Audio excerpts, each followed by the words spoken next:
morning, fellow orchid lovers. It's Danielle here with an update video on how my collection is doing. So I'm sorry I've been a little MIA. There's been a lot going on. The spring, summer, and fall are fairly jam-packed with activities for us typically. So I do tend to have trouble posting videos and getting back to people, so I apologize for that. But the next couple of weeks are actually going to be pretty busy, so I just wanted to do a quick video to let you guys see how my collection is doing. So we're kind of thin on blooms. There's not a whole lot left. There's a few plants, but nothing too crazy. They're kind of focusing on growing right now. So there's not as many blooms as there was probably in my last video, but I'll still show you what's going on, what's blooming, and any updates that I have. So I'll start over here with my Miltoniopsis. So this was one of the rescue plants that I got. I bought her, she was really cheap. She was like 10 bucks. She was a tiny little plant. She had never bloomed before. And I found out very soon after I got her that she had fusarium. So I did treat her for it. I lost some of her pseudobulbs, but I was able to save this pseudobulb back here, which as you can see is kind of tiny. But I wanted to take the risk and see if I could bring her around. And she grew this new growth in my care, which is considerably larger than the pseudobulb that I saved. She has bloomed, just one bloom, but it's her first time blooming. So very, very fragrant, really pretty flower. Very interesting patterning. And it looks like she's starting to put out a new growth right there, which you can't see. You see that little leaf poking through the bract there? So that's a new growth. So she's doing pretty good. She has a fair amount of new roots, which I just pulled out of their spot, so I'll have to resettle her after the video. A fair amount of new roots that usually are down there in the water. So I'm pretty excited about that. I just want to mention, this isn't one of my good days, but it is one of my few days that I can actually record a video. So if I seem to be you know, not as articulate as I would like to be, or as articulate as you would like me to be, it's not one of my good days health-wise. So I'm struggling a little bit today, so I apologize if I say the wrong word, or I don't know, if you notice anything that seems a little off, I apologize for that. So this is my Equestrius. She is still progressing, as you can see. The bloom spike when I got her was a teeny tiny little guy right back in there, and I thought I was going to lose it for two reasons. One, she was shipped with a embryo spike, I call it, and sometimes the shipping will cause them to abort the spike, but also how delicate this spike is. I'm daily convinced that I'm going to totally mess it up and hurt her. So I'm a little terrified of her. She scares me. And the blooms are taking forever. And I want her to bloom so that I can get it over with and not be afraid anymore, which is terrible, but I just feel so bad because I'm convinced I'm going to hurt it. Because I am not a delicate person. I try to be, but I just am not. So, fairly decent amount of blooms, it looks like. 4, 5, 6, 7, 8 it looks like she's gonna have. So, and they're gonna be petite little nuggets, so I'll share that with you when she does start to pop open. I've been watching her the last couple of days and hoping at least this one would be open in time for this video, but it's not. So I'll try to just even do a pop-up video really quick to show you these blooms when and if they do decide to make their appearance. But she's doing really good, so I'm happy about that. It is the purple variety of the Equestrius. I'm pretty sure the regular Equestrius is more white than purple, but this one's supposed to be the purple variety, so we'll show that to you. My Latoria dendrobiums are still doing really good. My Atroviolacea has dropped a fair amount of blooms. As you can see, they're starting to fade. But she's had them for a while, so, and some of them still are going pretty strong. Like I said in past videos, she gave me 7 spikes this year. So it was a really good show, very, very fragrant. I'm gonna miss them when they're gone, but if she keeps giving me this kind of show every year, it's totally awesome. The thing I did notice this year is she's only growing 1 new growth. Last year she grew 3. This year only 1. But last year, I've only had her a year, a little over a year. Last year she came to me with, I think it was 3 spikes, and then she put out 3 new growths. They don't typically bloom on their new growths. They bloom on older growths, so those new growths have not bloomed yet, but they can bloom several times on an older growth. So as you can see with this one, there's several old spikes and she spiked again. So, you know, there's still a lot of blooming possibilities for next year, even though she's only growing the 1 new growth this year. So we'll see. The green apples is still in bloom. Really sharp looking flower. Not really a fragrance on this one. The Atroviolacea has a fragrance, but the green apples, not really. And neither does the Roy Takanaga. I mean, a slight fragrance, but nothing major. As you can see, her petals are starting to wilt a little, so she's going too. And part of that might actually be my fault. I've been so busy, the Torias don't really like to get like bone dry, and I did let them get bone dry a couple days, so that might be partially my fault. I'm sorry, I can't get this camera to focus today.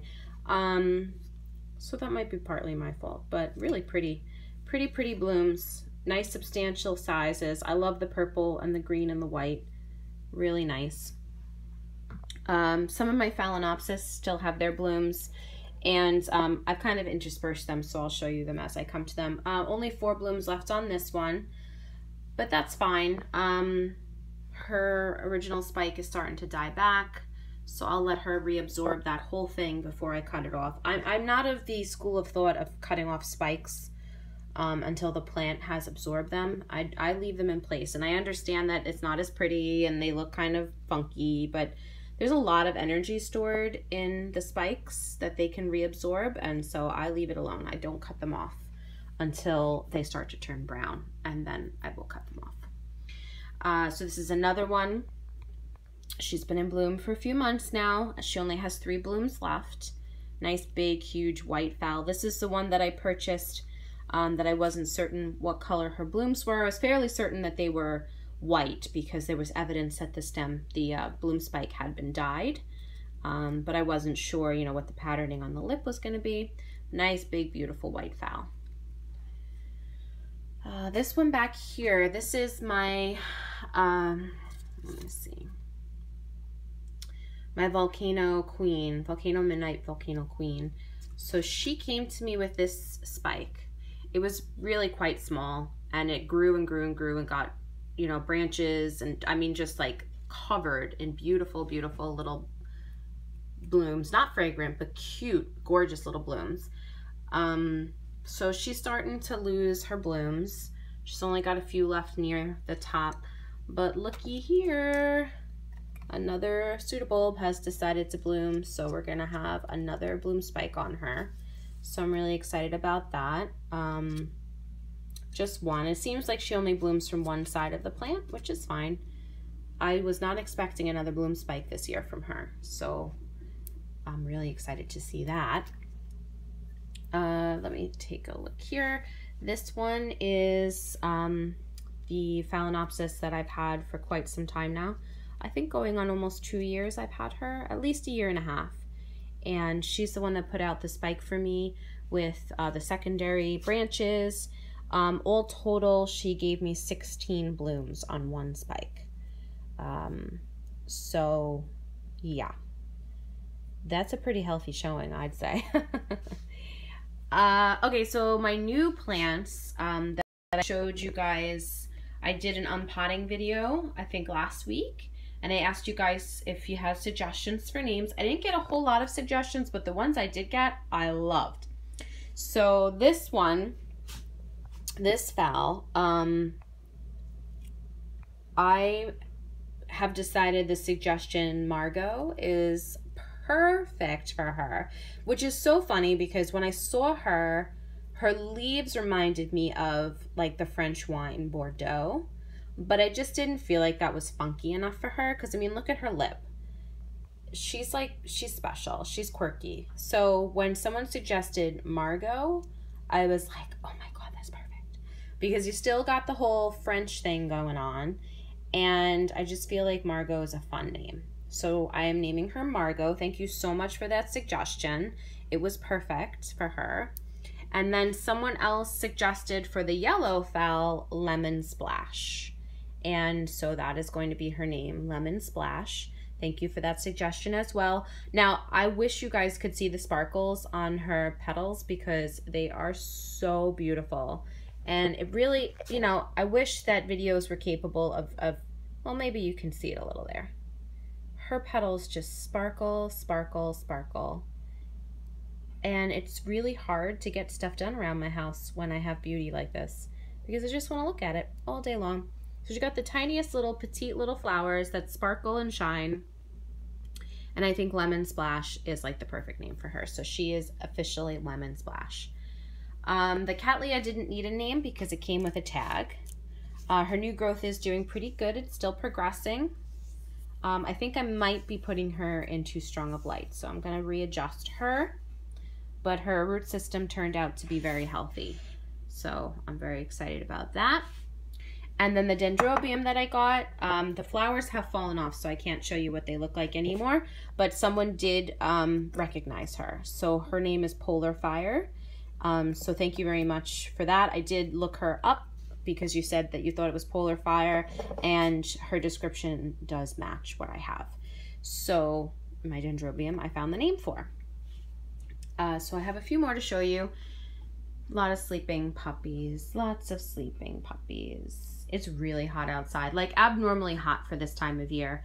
There's all of my orchids. I did a count today. I have 105 orchids. I thought I had 80 something orchids.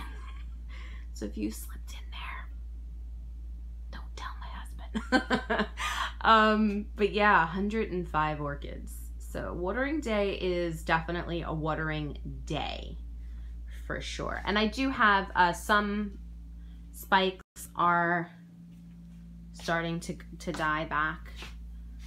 So this is my Wildcat. And as you can see, the blooms are fading. But again, I let them reabsorb the spike. I don't cut the spike.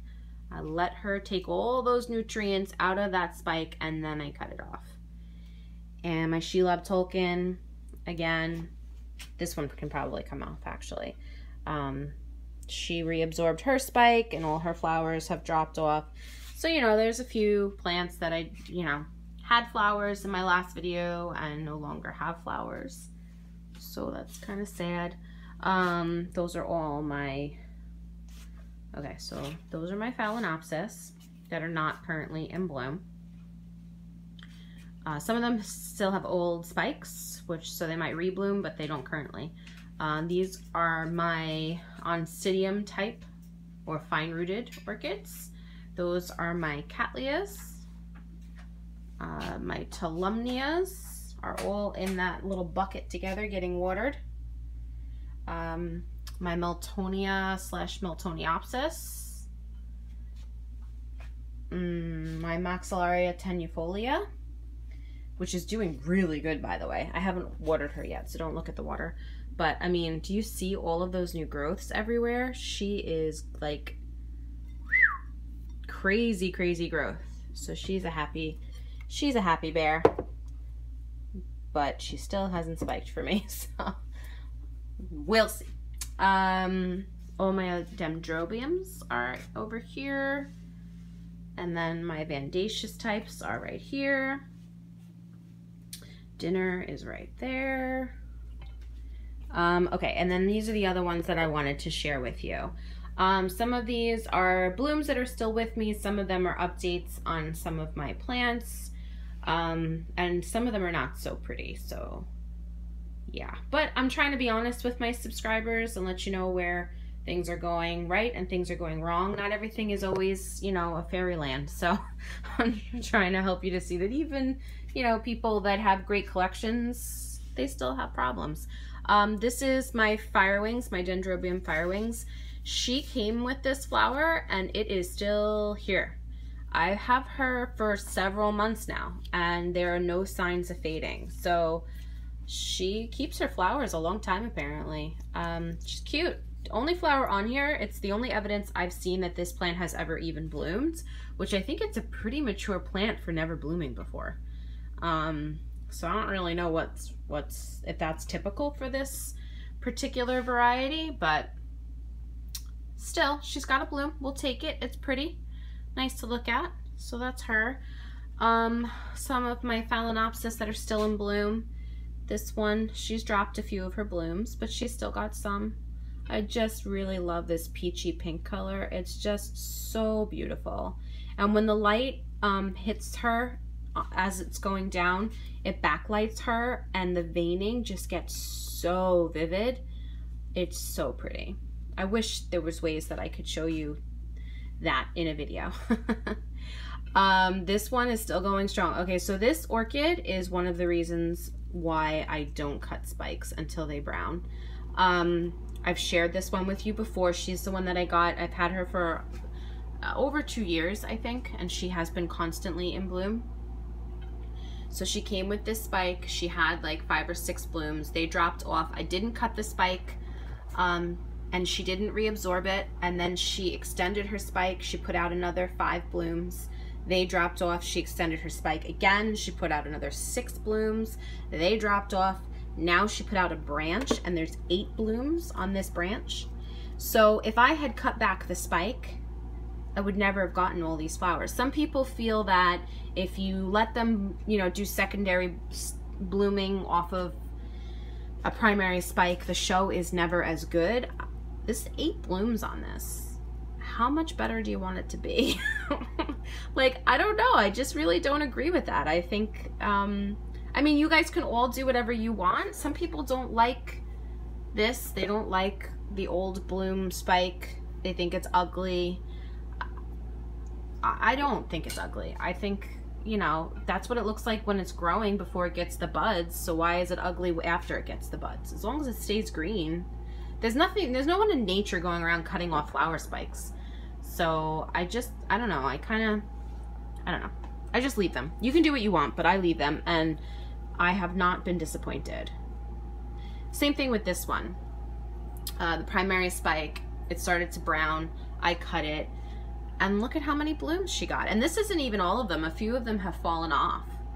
So let me see. 1, 2, 3, 4, 5, 6, 7, 8, 9. 9 blooms. No, 10 blooms, because there's another one right there. 10 blooms she got on this secondary branch. So again, I don't really subscribe to the whole not gonna have as good a show on a secondary spike. I don't believe that. 10 blooms on a spike is pretty good as far as I'm concerned, secondary or otherwise. So anyways, I really love her. She's beautiful. I love that white with that like really hot pink lip. There's a fair amount of backlighting, so please forgive when things go out of focus. This crazy lady, this is Annalise. This is the plant all the way back here.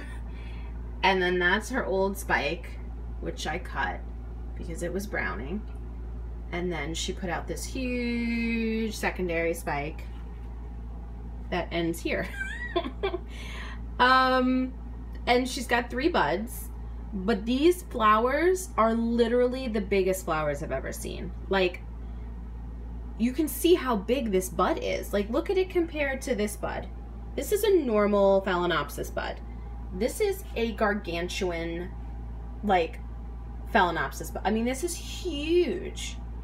So, yeah. I mean, that is kind of ridiculous, that secondary spike, but it does have a lot of nodes, so she might put out branches. I don't know. But right now, I'm just waiting for these babies to open up because they're going to be rather large. So that's her. I have a few more Phalaenopsis that are spiking. So I have this one back here. This is one of the ones that I bought for the video, what to look for when buying a Phalaenopsis. So I don't know what her blooms are going to look like. I bought her out of spike. So she's some type of hybrid. So we'll see. Where is my Charlie? There's my Charlie.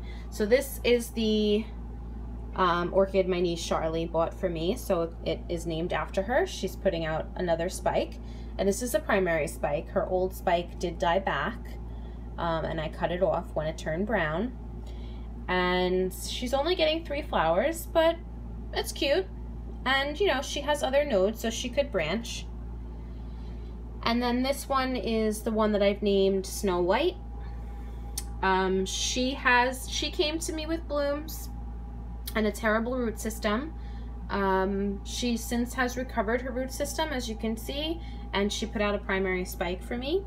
So it looks like we're gonna have 4, 5, 6 blooms on her. She's a white flower with like an orange lip. Really pretty, so I'm excited to see that. This is my Encyclia radiata. So the deal with this one is, I bought her and she had what appeared to be a bloom spike kind of tucked into the leaf joint here. And then she did put out a bud, but the bud has not bloomed. And it's been a few months. But she is pushing on her new growths at a fairly rapid rate. So she might not be willing to pop that open until she feels satisfied with her new growths. But a few of the older pseudobulbs are now putting out more new growths. So like that one right down there, you can see, oh goodness gracious. See where that root is? That's another eye moving. That's another new growth that's starting. And it already has a new growth right there. So I don't know, she may be pausing for thought. But the little bud's still there and it's still healthy, so we'll wait to see what happens. But again, yeah, I've only had her for a few months, so I'm not really familiar with her growing process yet. So we'll get familiar and see what she likes and she doesn't like. But she seems pretty happy. Her new growths are growing pretty quickly and the roots are going like ballistic right now. And she's looking to put out more new growths. So I'd say she's happy. I do have a Cattleya in sheath. Typically this time of year, I don't really have that many Cattleyas in sheath.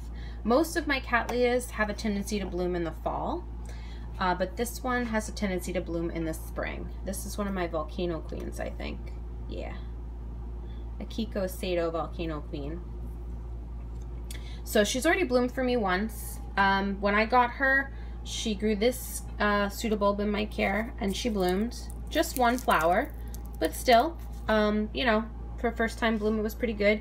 She's working on a lot of roots right now. She's got a lot of nice new little root tips. This is the growth that she grew. She grows this actually through, it starts in the winter and grows through the spring, and then she has a tendency to bloom late spring, early summer. So she does have a sheath. It's a blind sheath right now. Like, I don't see a bulge or anything, so I don't think that there's actually a bloom in there yet. But that's typically what she does. She did the same thing with this one. It took a while for her to form the actual bud. So we'll see. We'll see if she blooms, and if so, how many we get. Okay, I'll show you another thing I'm proud of, and then we'll go to the bad stuff. This is my Dendrobium unicum. So this is the first successful this is the second Dendrobium I bought. And kind of flying by the seat of my pants with this one, because I avoided Dendrobiums because I was afraid of the whole winter rest, winter care thing.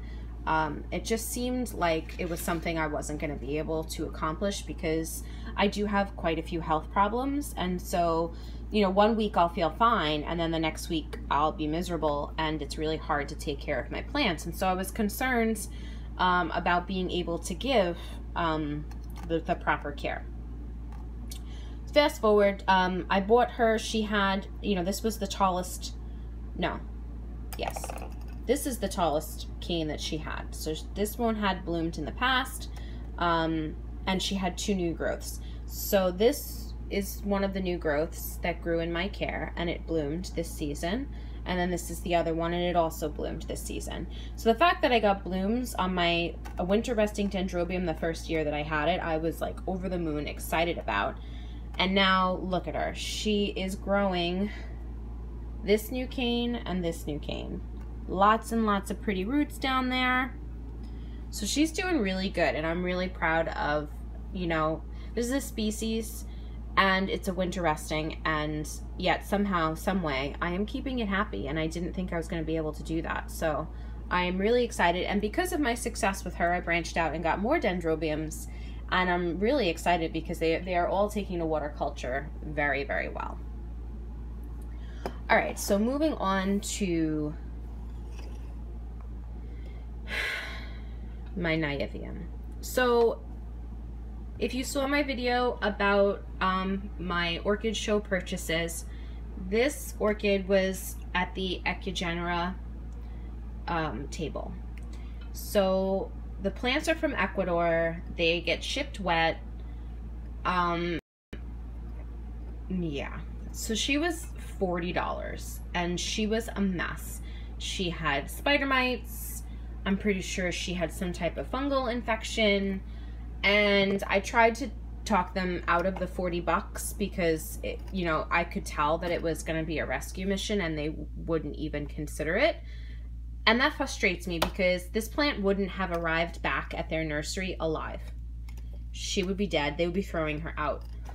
They made $40 on a plant that's dying, and that just pisses me off. But anyways, I paid it because I had no access to this plant here in the United States, and I really wanted it. Roger Frampton has one, and every time it blooms, I get green with envy. I just love it. So, yeah, I'm still trying to save her. It doesn't look good. I mean, she had 2 other pseudobulbs. One of them was a pretty healthy size pseudobulb, but it started to get that rot. It had it when I got her because it had been shipped wet, and then it just kept progressing and I couldn't stop it. So I just cut this pseudobulb with the new growth off of her. And this is all I was able to save from the plant. It wasn't an astoundingly wonderful plant to begin with, but this is going to be a couple of years of, if I even save her. I mean, the jury is out. I have been able to save Oncidium type, you know, fine-rooted orchids in this state before, but I've also lost a few. She doesn't have an incredible amount of resources in this pseudobulb. This is a tiny pseudobulb that actually was like misshapen, and so I don't know. The new growth has stalled. It's not moving. It's not getting any bigger. But again, I've had orchids that are in this family, the fine-rooted family, that the new growth stalls, and then it puts out its own new growth, and then the plant kind of restarts itself. So we'll have to see how that goes. I'm trying to keep up hope and, you know, just let her do her thing and hope that it works out. But right now it's not looking so grand. And then this is my Phalaenopsis that I've been struggling to save for quite a while. So this is my orchid that I named after my niece, Kaylin. She picked this one based on the blooms. So I got her already in spike. I left the bloom spike on her because there was a lot of nutrients that she could absorb. She did reabsorb that spike. I have been trying to get rid of the stem rot on her, and it just keeps progressing, and I don't know. Outlook not good. Magic 8 Ball say. Yeah. So she had another leaf here up until very recently. The stem rot kept progressing and that leaf died. Her roots died. I don't know if you can see. There's a fair amount of rot. And it's not because of the water, so don't jump to those conclusions.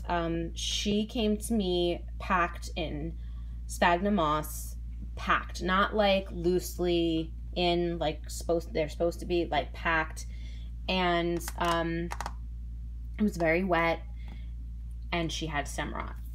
And I've never been able to save an orchid that had a really bad case of stem rot. If it has a tiny amount of stem rot, I have been successful, but when it's this extensive, I only had one other orchid that had extensive stem rot, and she died. I wasn't able to save her. I'm really trying with this one. Like, I won't give up because it is named after my niece, and I don't want her to die. But yeah, so I wanted to be honest with you and show you this. You know, she's still alive, but barely. She is trying to put out a new new leaf, but I really want some new roots. But again, because of the amount of rot and how much of her stem she lost, she doesn't really have the availability to make roots right now. So I kept those strands on there. As you can see, they're still green, so they're still technically, hopefully, absorbing some of this moisture for her. I don't put the stem in the water. Typically, if I have a Phalaenopsis that's struggling like this, I will soak the stem for 20 minutes at a time, but because she has the stem rot, I can't do that, because then that's just going to progress the stem rot and I'm going to lose the orchid. So the stem rot is really limiting my ability to save this plant. So I don't know if I'm going to be able to. I will keep you updated. It's not looking so good. I'm not giving up until she's basically a rotted heap in my hand. I'm going to keep trying. But yeah, so that's unfortunately the deal with that one. So this video turned out to be a little longer than I thought. I'm sorry. But that's basically what's going on in my collection right now. So I just wanted to share that with you. I am going to be also doing a few spotlight videos. Someone asked for, oh, I just tripped over my Doberman. Someone just asked for a video on my Vandas, so I'm going to do a video on that. Someone asked for a video on my Cattleyas, so I'm going to do a video on that. If there's anything else that you would like to see a video on, certainly let me know. Thank you very much to everyone who contributed names for my new orchids. I might make that like a thing now. That I do. If a plant comes without a name, I might just make that like a regular feature on my channel that you guys can help me pick a name for them. So I hope you're all doing well and enjoying your summer.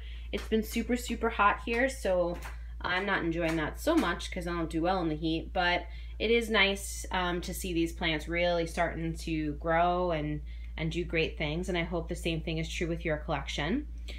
So I hope you continue to enjoy your summer, and I will talk to you all next time.